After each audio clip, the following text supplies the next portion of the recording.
There's something about the world of technical diving that mesmerizes me like no other. Each dive is not just a descent into the deep, but a journey into the realms of discipline, precision, and self-awareness. This was written on a post on Instagram directly from my guest today, Giulia Uggias. Giulia has just recently started her own journey in the world of scuba diving, including technical scuba diving. As you'll see from my conversation with Giulia, diving is a passion, and it has been life-changing for her. Strap on your gear and your tanks as we go diving with Giulia. Welcome to Journey with Jake. This is a podcast about adventure and how through our adventures we can overcome the challenges of life that come our way. While I expect you will learn some things about different adventures, this show will entertain you. Each episode will feature a different guest or guests as they share experiences and stories from the different adventures they have been on. Not only will you be entertained, but you will also hear the failures and trials each guest faces and what they have done or are doing to overcome the hardships that come their way. My goal is to take each of us on a journey through the experiences of my guests with the hope that you'll be entertained and inspired to overcome your day-to-day challenges.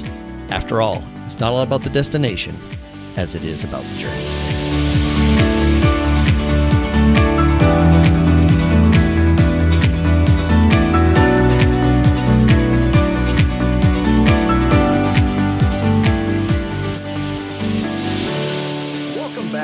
With Jake. My name is Jake Bushman, and I'm the host for another fantastic episode. We are on episode 114 today. Be sure and hit that subscribe button wherever you listen to your podcast to make sure you don't miss our weekly episodes. That's right, every week on Thursday is a new episode of the show. If you'd also leave me a rating and review, I would really appreciate that. And be sure and give me a follow on Instagram at Journey with Jake Podcast to see some clips from the show and as a way to get to know me on the personal side a little more. Finally, I do have some big news to share. You can now find all my episodes on YouTube, starting with this very episode. I've had some requests from quite a few listeners that they would love to watch the podcast on YouTube. So that is available now. Just search Journey with Jake Podcast on YouTube. And while you are there, subscribe to my YouTube channel as well. Okay, enough of this. I'm super excited for you to hear this episode with Giulia Uggias. She was in Hamburg, Germany while we recorded, and you'll see how much of a passion she has for a fairly new adventure or journey she is embarking on in the world of scuba diving. If you enjoy this episode, you will also enjoy episode 97 with Ed Olu and episode 74 with Mario Ruiz. So check them out when you get a chance. Okay, let's get to my conversation with Giulia Uggias. All right, so I'm super excited today. I have Giulia. I said Giulia right. How do you say your last name, Giulia? Uggias. Uggias. Giulia Yes. Uggias. Awesome. I'm very excited to have her here. She is a diver, another scuba diver that we have on the show. I'm excited to hear her story.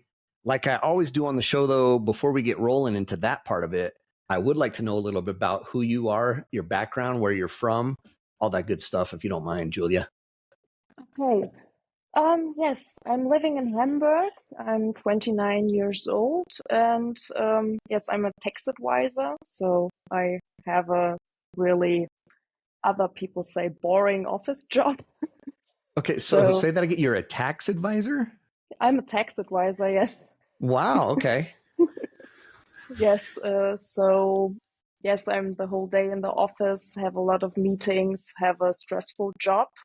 So for me, diving was like, yes, a really nice balance to that, because you're the whole day in the nature, and this was a thing I was missing the whole day when I'm in a normal week. Yes, I'm half Italian, half Russian. So I speak Russian at home, and my family is living in Italy. So I'm also many weeks in the year in Italy to meet them. And yes, I speak also all these languages. So I'm a little bit multicultural. For sure. Thing. Yeah, no, absolutely. You are half Italian, half Russian, living in Germany. Yes. So yeah, you're very cultured all over the place for sure. Okay, so you're a tax advisor. So like you said, you're sitting in an office all day. You're kind of, a lot of meetings, a lot of stress. I mean, I would imagine dealing with taxes. That's got to be stressful. And people, when they think of taxes, they get all, they get all nervous. Growing up then, were you born in Russia then, or where were you born? And then do you have any siblings or anything like that? No, was born in Hamburg, um, and I have no siblings, but I was raised up with my cousins. They are born in Russia, but we spoke Russian and German. And yes, but I think this thing that you talk Russian at home, it's this thing that you give. It gives you this cultural connection, I think, because I learned German in school, because my father also talked to me always in Italian. And because for my parents, it was really important that I speak the language right. And my mother said, okay, my German is not good, so I cannot teach you to talk very well.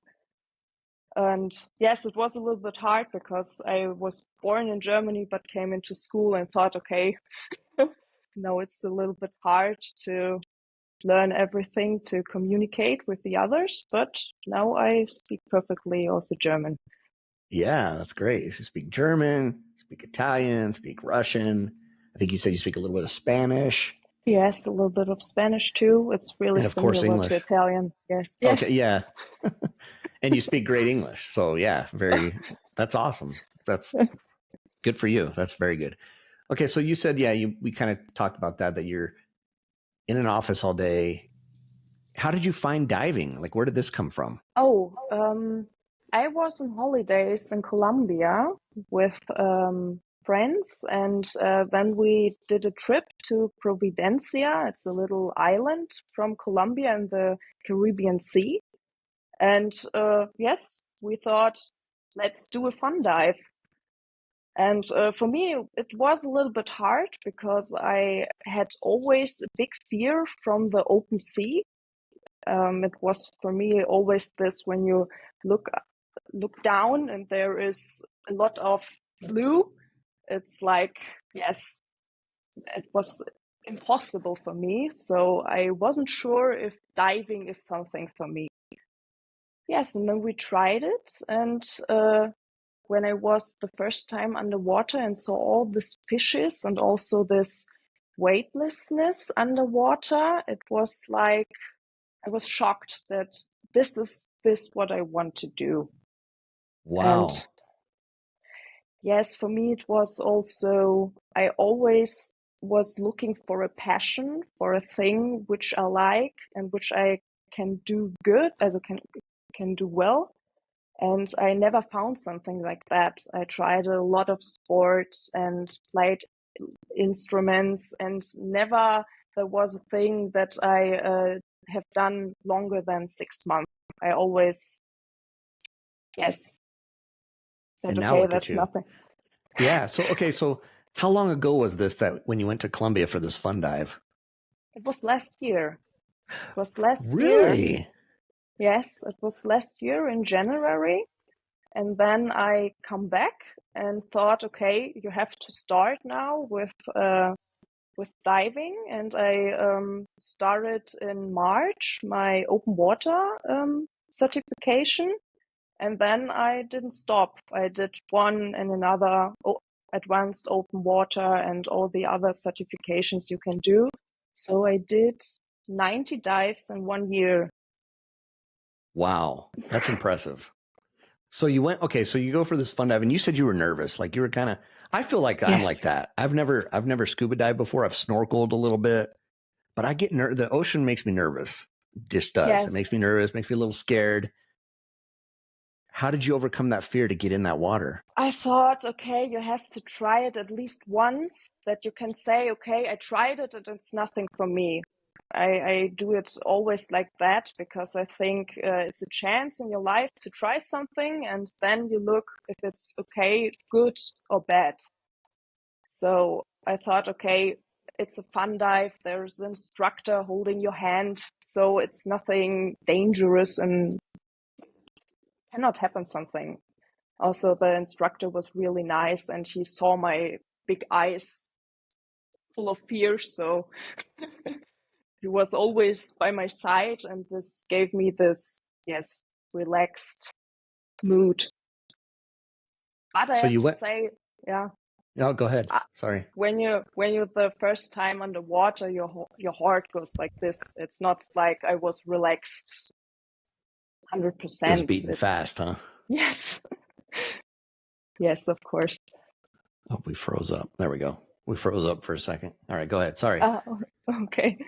So yes, the first dive I do not remember because it's so fast. You're underwater and it's all this adrenaline, and you see these colors and the fishes, and you cannot, yes, hold in and relax. And I don't know how to say. Yeah. So how long did it take you after that first dive, where you got the adrenaline going, you're kind of nervous, but you have an instructor right there, everything's good like that. How long did it take you after that first dive where you're like, I'm going to do this. I'm going to get certified and I'm going to dive. Did you think about it right away, or did it take like a day or two? You're like, wow, that was amazing. How did that work for you? I wanted to go diving the day after, but I had something with my ear. So the instructor said, no, it's not a good idea to do a second dive. And I was really sad because I thought, okay, you have to try it another time to look if it's only the first, I don't know, the first idea which you liked, or is it something you like by heart? Right. So I had to return to Germany, and yes, we have cold weather. So if doing a fun dive in January in the Baltic Sea, it's, I would say, not the best idea because you have 4 degrees in the water. So it's not like you can do it. And so I started the open water certification, and you start in the pool. And in the pool, it's a little bit boring, but you start to learn the procedures, how to fix your equipment and all these things. And then I had to wait till April to do the first dive in the lake. And yes, it was a long period of waiting. I hate waiting, so it was hard for me. But then we did 4 dives for the certification in the lake, and I knew, okay, this is the thing you want to do. Wow. Okay. Let's talk about that, getting certified in the lake. So January, you were in the pool, going through training, learning how to dive. And then you went to the lake in April, and the lake was somewhere there in Germany. Is that correct? Yes, it's in northern Germany. It's a big lake, 55 meters deep, and they do all certifications there because you have all depths to do the training. So you start at 6 meters and then you go deeper, and the first certification is till 18 meters. And yes, but you have a lot of fishes there, so it's also nice for a training dive. Okay, good. So you do have fish and things like that you can see in the water. So Yes. that's good. All right. It's not just some boring lake. Okay. But in April in Germany, can it still be pretty cold? I mean, is the water still pretty cold? It was really cold, yes. But I also did a dry suit certification. So I'm only diving in a dry suit. So it's like a wetsuit, but you're dry inside, and you can put a lot of warm things under the suit. So it's okay then if the water has only 5 degrees because you have a warm pullover, warm trousers, and really thick socks. Wow. Okay. It's interesting because I had a guest on a while back who he scuba dived in Antarctica. And yeah, he kept Oh, talking about a nice. dry suit, having a dry suit. So that's what it's like. Okay. I imagine, because is it weird though, like feeling like, because the outside's getting all wet, obviously, but you stay dry on the inside? Like you're dry. Yes, you're dry. Absolutely dry. I also have dry gloves, so also your fingers are dry. It's only your Wow. head. It's only your head which is wet at the end of the day. So really nice. Wow. Very interesting. Okay. So you did the lake, you got certified. Where did it take you from there? yes, then I thought, okay, 80 meters, that's not deep enough. So I did the advanced course in the Baltic Sea. There you also learn how to move in currents. You go deeper and also train a little bit your buoyancy, that you have a good trim and that you're good in water. Yes, and this I did in May. Yes. And Still after cold though. The that, Baltic Sea is yes, still cold, or right? it was really cold, yes. But I have to say the only time that I was in warm water was the first fun dive in January. In So Colombia, where it's warm. Yeah, yes, so exactly. it's always cold, but it's also nice in cold water because you have always a good, you can see very far. It's all clear water in this lake also. And I don't know how to say, but it's also relaxing when your face is really frozen. I don't know. You relax, and Interesting. I think it's like this thing, like a bathing in the ice lake. It gives you this nice feeling after that. Okay, yeah, let's talk about that a little bit then, because you're dry. Luckily, you're dry, except like you said, your face, your head's getting wet. What is it that? What does it do to you? Does it put you in kind of like a trance? Like, what is this? What's the feeling of being underwater like for you? Yes, it's this weightlessness.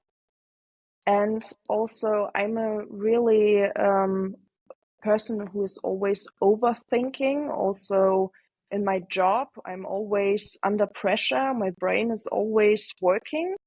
And underwater is the only moment where I can leave that away. I have a clear mind. I'm thinking about nothing. I also can think good about things when I want to, but when I don't want to think, I'm not thinking. And that's a really, really relaxing and nice thing.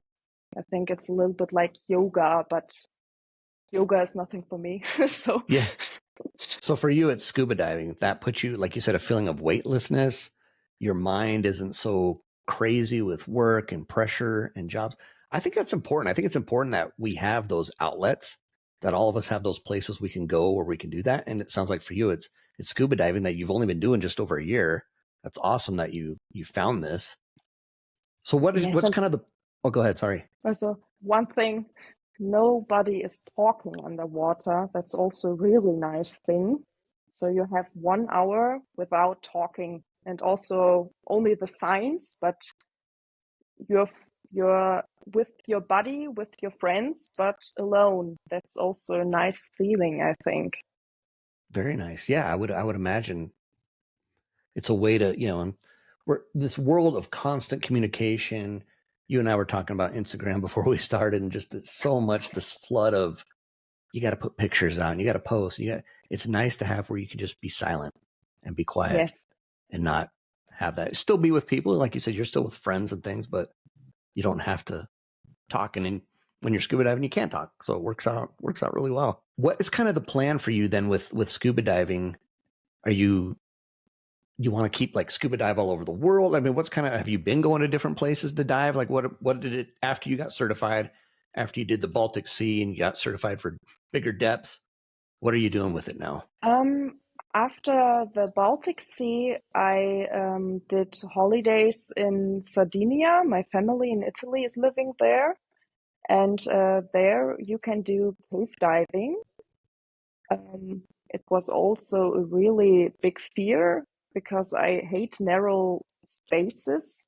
And I thought, okay, is it possible to do it for me or not? So I thought, okay, let's try. And there I tried the first time cave diving, and this was the thing where I said, okay, you have to do this, especially cave diving. So after my trip to Sardinia, I did a certification in technical diving. It's how to say, you learn to go deeper and to make complicated dives. So because when you enter in a cave, you have only one entrance, and then you cannot say, okay, now I want to go back, because you have to go the whole Right. way. And yes, now I hope to do a cave certification to do the big caves in the world. I hope to go to Mexico, to Tulum. There's a really big cave system. It's really famous. I think also on Instagram there are a lot of photos of this cave. It's like really beautiful blue and really deep. And after that, I was in Budapest. It's Budapest in English, yes. Budapest, yep. Hungary, There is yeah. there's a really big cave system under the city. I don't know if people know that. It's a I've really never heard of that. giant, 20 kilometers, I think, or bigger.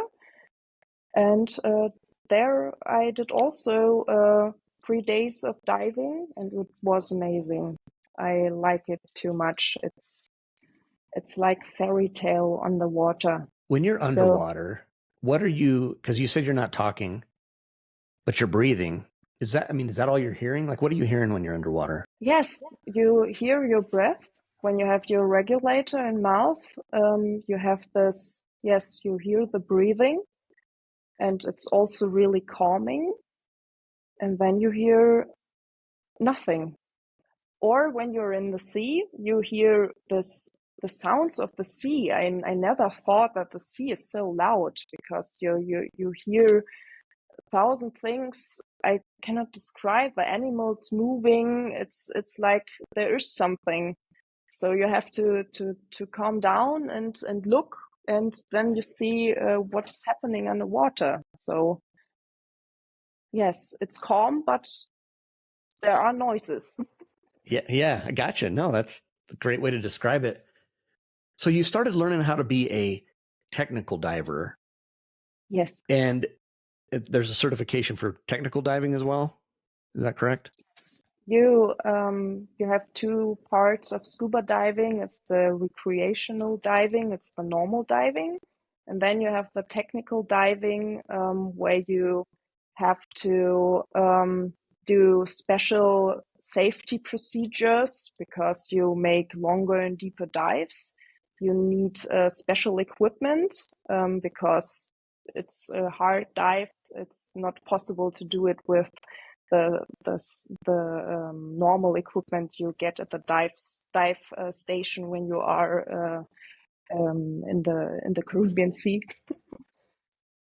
Yes, and yeah, you learn how to use this equipment, and also it's you learn what to do if your body has a problem underwater. So no gas situations, how to share your gas, and yes, what to do if you lose your body, that you can also terminate your dive alone without help.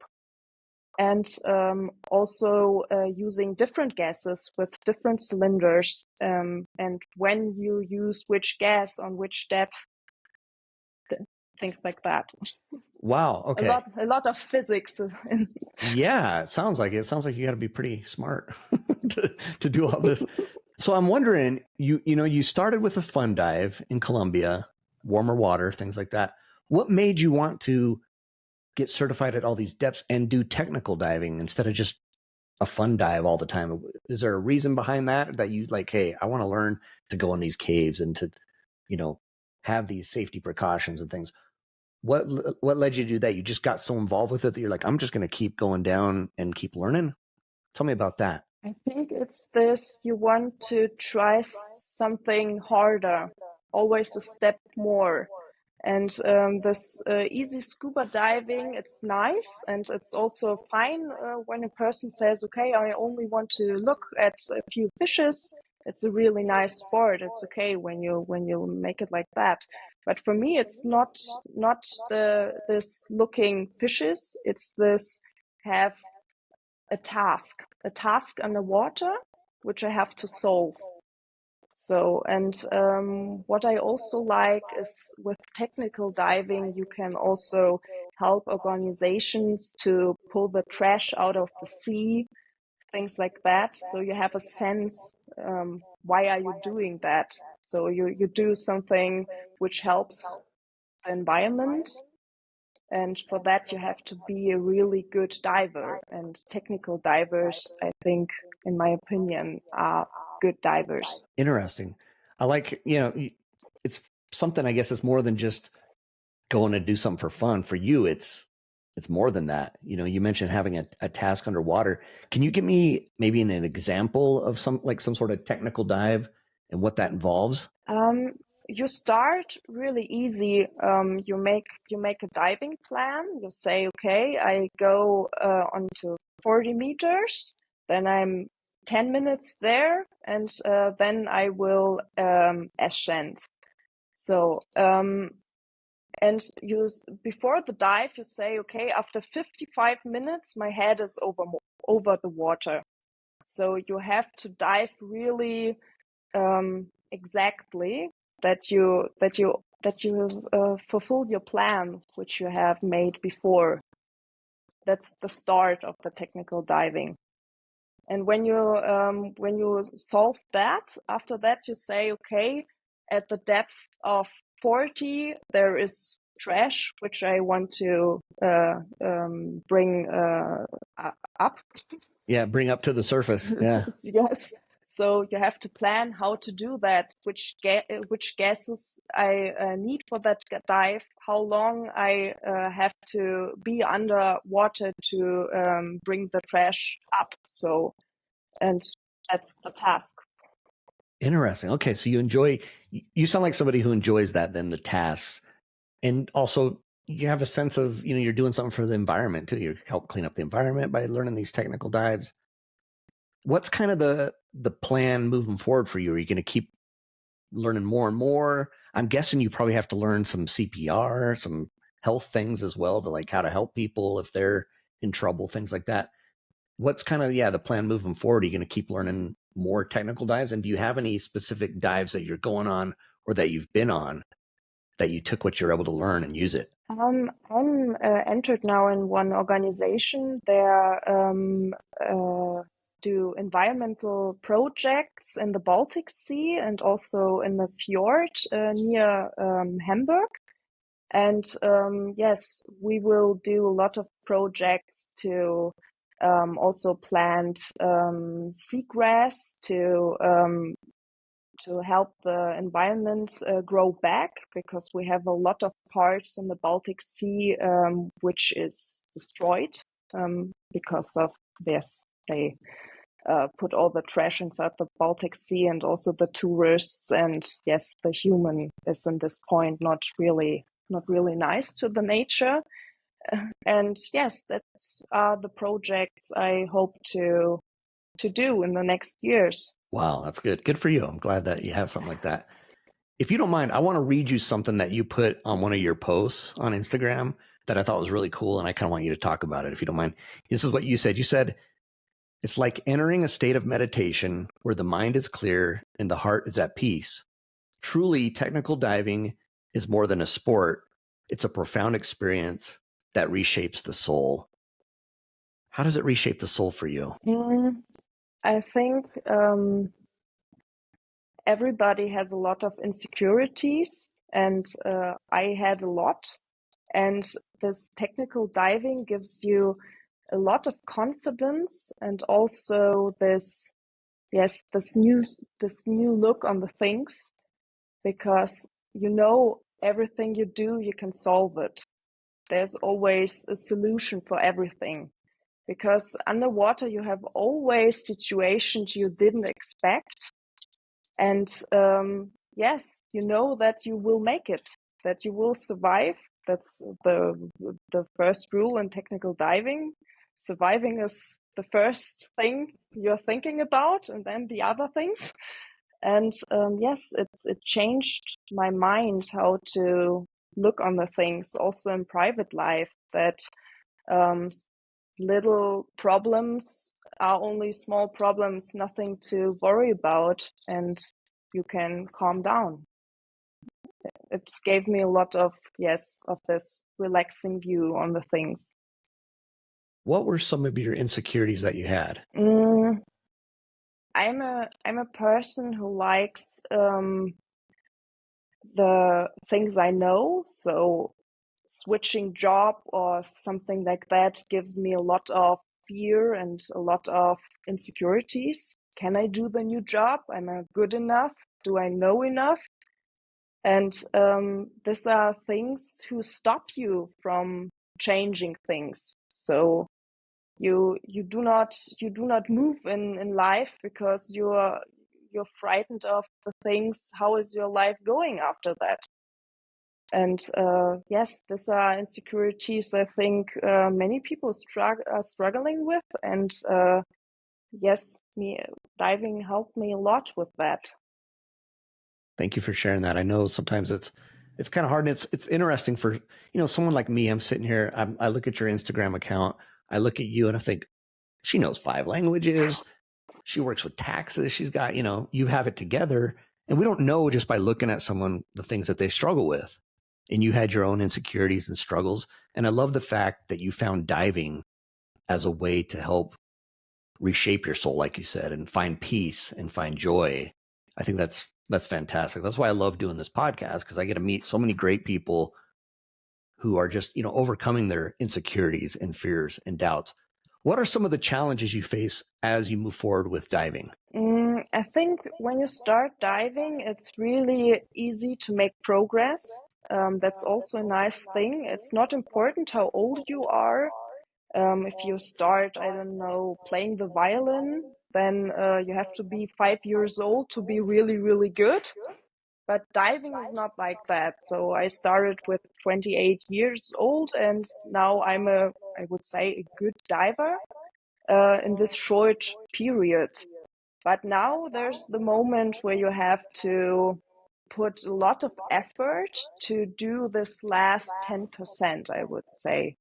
You have to yes, the small things you're doing wrong, it's really hard to change them.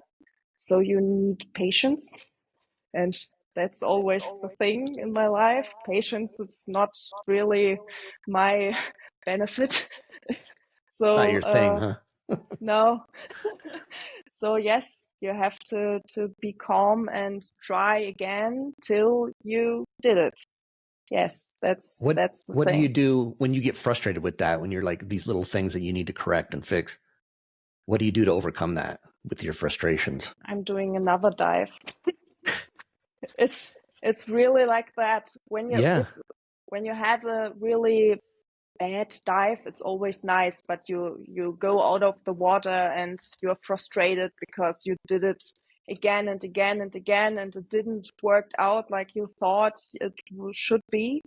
I have to do another dive, a little bit less harder, maybe a chill dive, and then I have the feeling, okay, it's the thing which you can do. So try another one. Try another one. I like that. Yeah, definitely just try another one. That's a great way to look at it.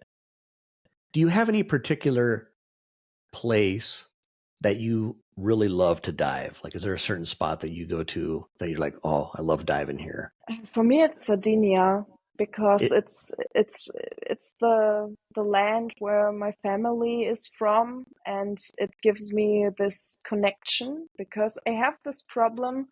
I'm half Italian, but when I'm there, I'm the German. So, and in Germany, I'm the Italian or the Russian. When I'm in Russia, I'm the German. So everywhere where I'm going, I'm always not the nation which is expected. So, but diving in the Sardinian Sea gives me this connection to my family, to my nation. Yes, I feel then like I belong to that place, and this was really, really nice for me how because long ago? also yeah. I'll Oh, say, how long ago did you go to Italy to dive? How long has it been? the last time I was in September there, but now I moved from a small town to Hamburg, and I had a lot to stuff to do. But I hope that I can return in September this year. Very good. Good deal. Okay. And then, yeah, what were you saying before I interrupted you? Okay.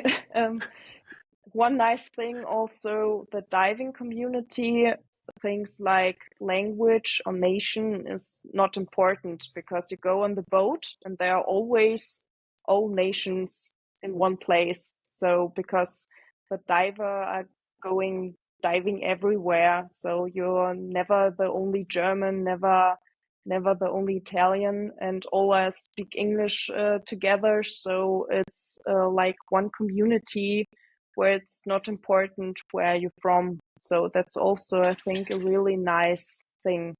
Also in diving, there is not this thing like you're rich or poor. It's not important. Every people diving together. It doesn't matter where are you from or what are you doing. All jobs together. The one is dentist, the other is teacher. It's not important. You've got the dentist diving, the teacher, the tax person diving. So I guess it does provide a great sense of community for you, because it doesn't matter that you're from Germany, but yet you're Italian, yet you're Russian. It doesn't matter. And I like the fact that you said that about diving in your in your homeland of Italy. When you go to Italy to visit, it's the German, even though you're like, I'm half Italian here. When you go to Russia, like, oh, it's the German again.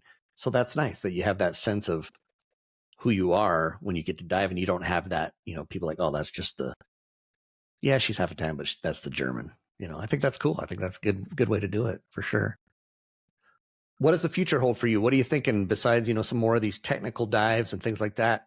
What do you want to do with diving moving forward? I want to see a lot of places, and also to dive with certain animals. For me, it's the shark diving. I want to try it at least one time, because I think to see this majestic animal in real life underwater, I think it's life-changing. I'm looking every day at Instagram to see these dives, and the videos are so amazing. I cannot imagine how it is to see this in real life. Here's what's amazing to me. When we first started, you were saying the first dive you went on, you're like scared of the ocean. You're nervous about the vast ocean. And now you're telling me here at the end of our conversation that I want to go dive with the sharks. That's amazing. I think in just a short amount of time, to me, from my perspective, you've come a long way. You've grown a lot these last year and a half that you've started diving. Do you sense that in yourself, or is it just kind of normal for you? My whole life changed after that. It was like a butterfly effect, I think. I started diving, and after that I had a long relationship, 8 years, and I felt like something is wrong in my life. I have to change something. Then I started diving, found that passion, and then I thought, okay, it's not the only thing which was bad in your life. So I ended my relationship, and I moved from the small town to Hamburg. It was always my wish to live in a big city. And yes, then I got a dog, a rescue from Sardinia. And yes, now I have a new relationship, and he brought a 5-year-old kid. And now I'm living a family life. I never thought that this is the life I want to live. Wow. I always thought, okay, do you want to have kids or not? I always wasn't sure, and now I'm 100% sure that I want that life like this. And yes, I think diving was this missing thing in my life to change everything. Wow. That's impressive. That's awesome. That just made me happy just hearing that and hearing what you've done and what that's done for you. That's impressive. So before we wrap up, I know we've been chatting for a while. Before we wrap up, if there's someone who's out there who's thinking, maybe I should give this a whirl, but they weren't sure and they're kind of maybe struggling with some insecurities, what kind of words of advice, what kind of things do you tell them? I think you have to try it also when you think, okay, I'm frightened. It's nothing for me. I'm afraid of the open sea. I'm afraid of fishes or something like that. I would say you have to try it, and then you can decide if it's something for you or not. Because I think also it's a sport where women are missing. I don't know why, but I think this fears women are struggling a little bit more to try things. Also, I only can talk about myself, but also my friends. It's the same thing, and it would be nice if women would say, okay, I go into diving, also technical diving. There are only a few women who are doing this, and it would be nice if this community would grow. Very good. I appreciate that. Giulia, thank you so much for coming on Journey with Jake. Yeah, thank you for the interview. It was really nice. Thank you so much to my guest, Giulia Uggias, for coming on the show. If you want to follow her journey, check out her Instagram at Scuba_Giulietta. And that's Scuba, SCUBA _ Giulietta is spelled GIULIETTA. Check her out, see what she's up to on Instagram. I also hope you'll follow along with me on Instagram at Journey with Jake Podcast. This is a great way to see some clips and pictures from my guests, and is probably the best way to get to know me personally as well. Finally, I would just love to hear from you. Reach out and say hi, either through Instagram or you can email me, jake@journeywithjake.net. Next week on the show, I have Brianna Medvecki, who turned her gymnastics youth into high diving at Cal Poly University. I had a great conversation with Brianna. You don't want to miss it. Just remember, it's not always about the destination as it is about the journey. Take care, everybody.